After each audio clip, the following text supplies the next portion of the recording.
for coming. You know what? This was fun. Why don't you all just come back next month and we'll do this again. Say, if any of you do guess my name, well I'll tell you what. Me and my wife, we'll go live out in the muddy river at the bottom of the hill. What? Like that'll ever happen. Oh.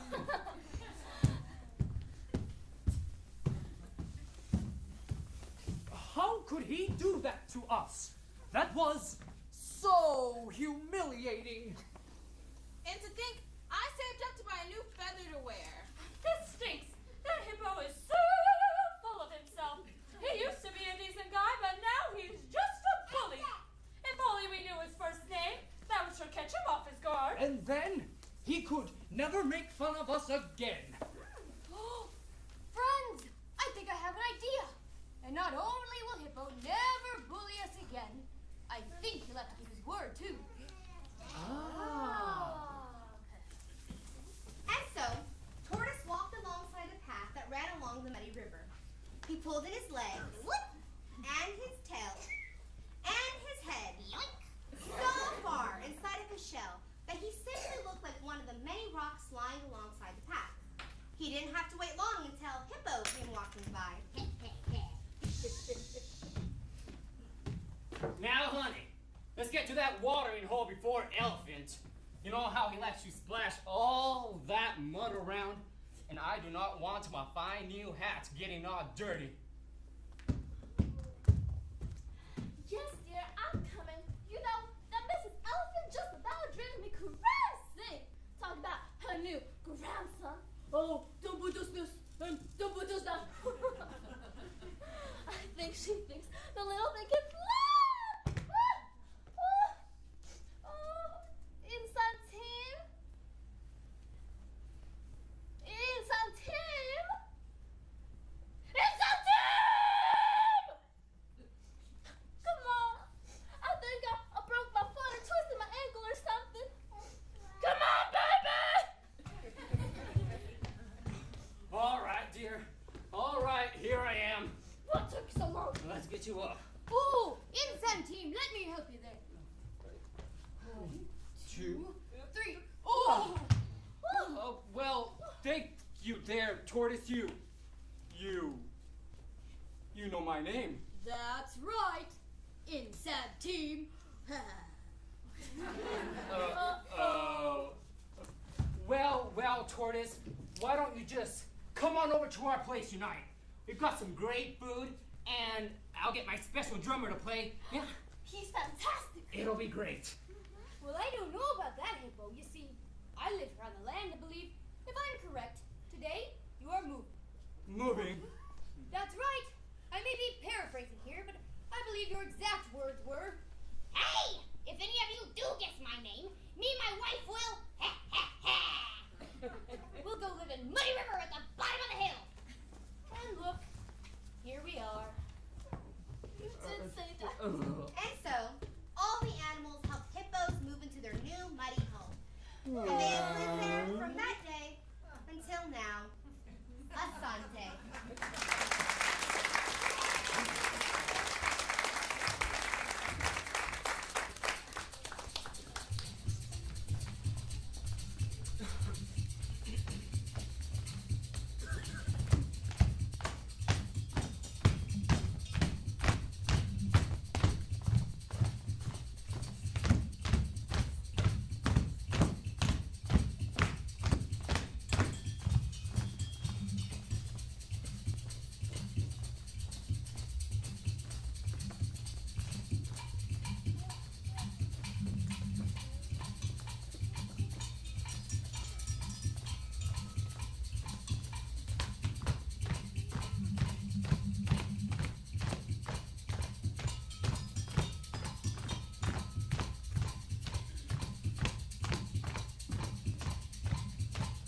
does wrong.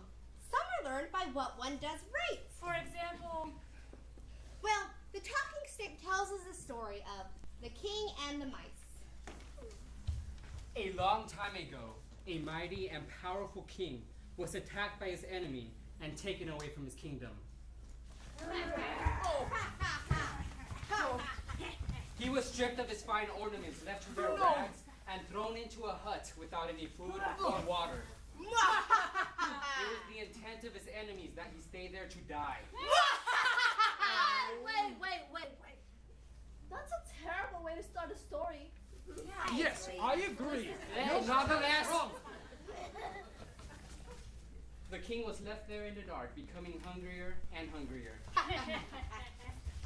The days went by, and then one day,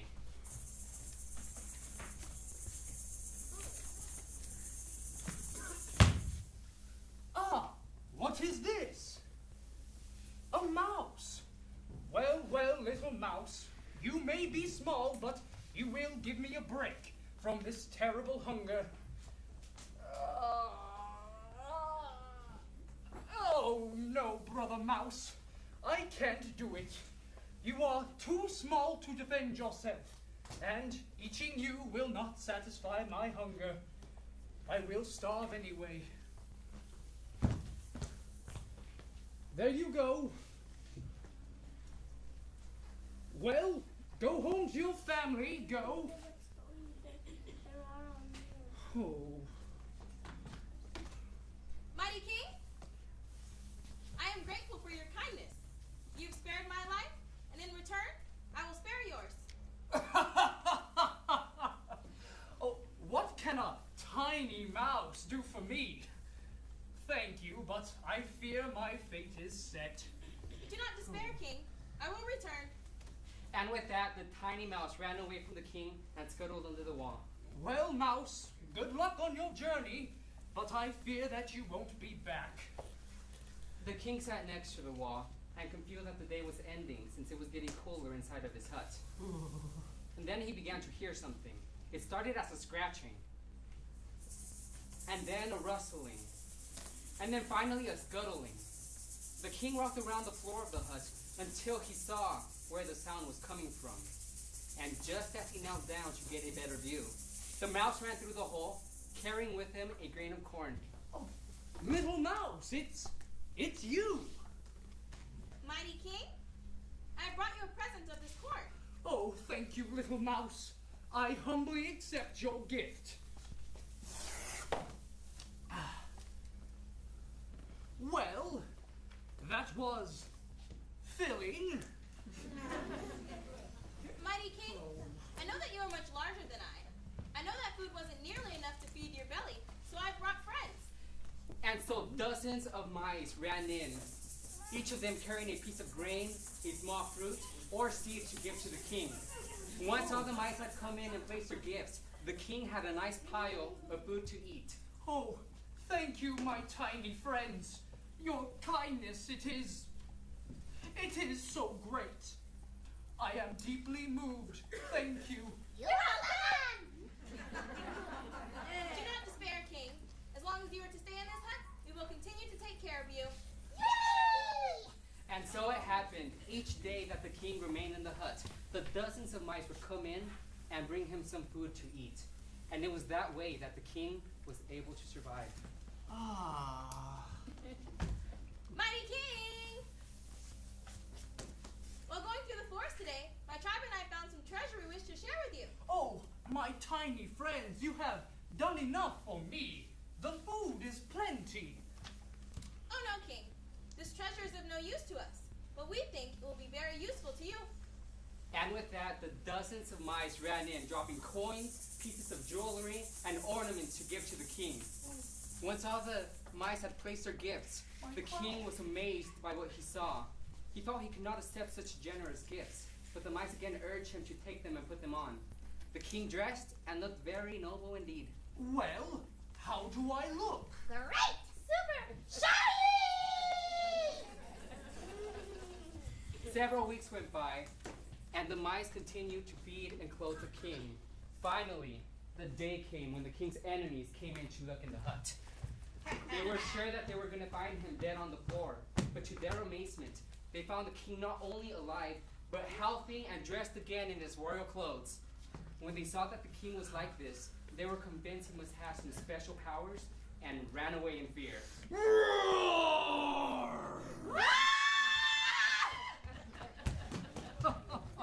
Upon returning home, the king was warmly greeted by the members of his court. He recounted his journey and directed them to welcome their newest members. The mouse and his family were welcomed to the court. From that day forward, the king showed great thanks to all the small animals in his country, making sure that his people would treat them with kindness and appreciation. Asante.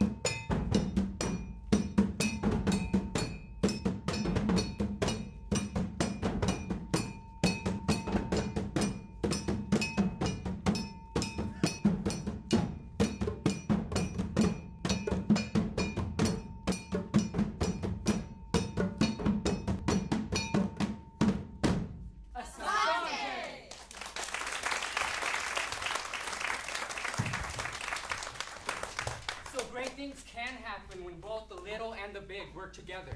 Yep, and good deeds can be repaid back to you for a lifetime. Yes, yes, yes. But enough of these sweet stories. I want to hear something a bit more fun. Yes. Something about being clever and witty. Yes. A story about Anansi? That would be a good story. A story about me. All right. No talking sip will be complete without a story about you. That's right, sister. Saving the best for last. Now hit it. So, as you've probably noticed, Anansi is quite the character. Yes, he is quite clever, but he sometimes likes to use his smarts to take advantage of the other animals. He's a trickster. You gotta keep an eye on that one. And you really should choose a better role model. But the talking stick knows a lot can be learned from him, and that is why his story is set at the top. Now, to tell this story, we are going to need your help. This story is about the number 9. So whenever anyone says 9, I want you to clap your hands together and say, boom, down he went. Let's try it out together. 9. Boom, down he went. Great. So now we begin the story of Anansi and the number 9. Boom, down he went. Great. So one day Anansi was walking through the forest when he met up with Tortoise. Good morning, Tortoise. Good morning, Anansi. Well, where are you off to in such a hurry? Well, Anansi, Nayame, god of the sky, has commanded that no one say the number between 8 and 10. Well, that's crazy. Why can't we say the number between 8 and 10? Because that is how many months Naomi had to wait before the animals thanked her for the rain that brought the harvest. Well, that's right. We did wait a long time for the rain. So, if any of us do say the number, Naomi will make us wait that many months before she drops the rain again. Naomi also warned that the person who says the number will fall fast asleep until the rain comes. I see. Fast asleep. I'd best be going. It's market day, and I need to tell all the animals before they see each other. Well, that's funny. Sending out a tortoise instead of the word. I am much faster than he is. I know. I will run ahead of him and stop all the animals before he sees them. So Anansi made a shortcut through the forest, as only a spider can, and was soon way ahead of Tortoise and all the other animals on their way to market. I think before the day's through. And now it begins. Here we go. 1, 2, 3. So Anansi got to work. He set up mounds of dirt, and once he was done, he sat on the last one and waited for his first passerby. He didn't have to wait long before Elephant came by carrying her bundle of bananas.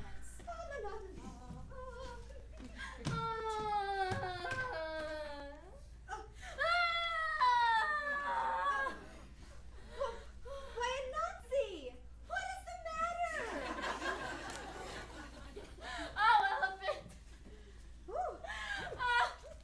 I've been working all morning trying to count my yam mounds, but I keep getting mixed up. You see, I thought I planned more, but I only count 8. You see, 1, 2, 3, 4, 5, 6, 7, 8. Only 8. Oh, but Anansi, there is. You're just sitting on one is all. You see? 1, 2, 3, 4, 5, 6, 7, 8. And the one you're sitting on makes 9. Oh!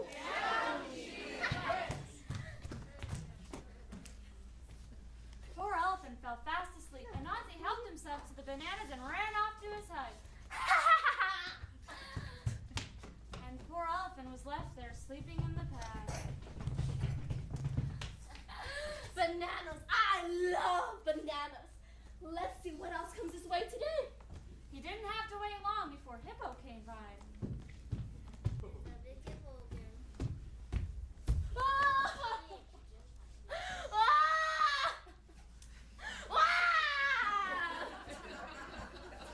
Oh, why, Nancy?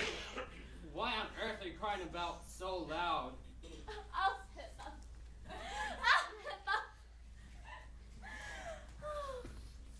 I have been working all morning trying to climb my yam mounds, but I am lost. I thought I planned more, but I only count 8. You see? 1, 2, 3, 4, 5, 6, 7, 8. Only 8. Oh, why, Nancy? That is no matter. Here, I'm sure I can figure this one out for you. You see, there is 1, 2, 3, 4, 5, 6, 7, 8, and the one you're sitting on makes 9. Down he went.